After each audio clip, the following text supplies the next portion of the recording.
Бібліотека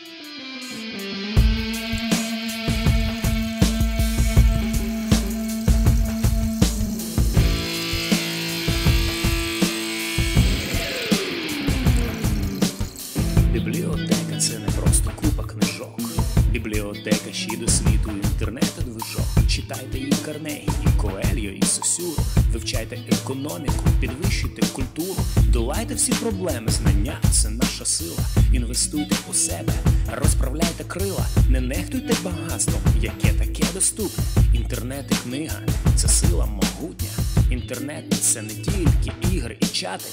Інтернет, де спадають всі кордони та грати. Там блоги академіків і форум освітян.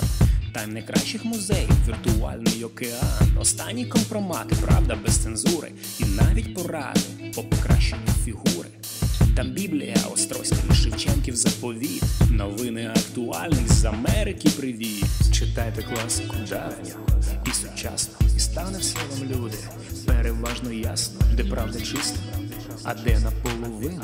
І як краще виховувати рідну дитину. Дізнавайтесь на форумі, що кажуть прості люди. Вивчайте, співставляйте, розпрямляйте груди. Читайте уважно журнали електронні. Це легко, швидко і просто, не будьте забобонні.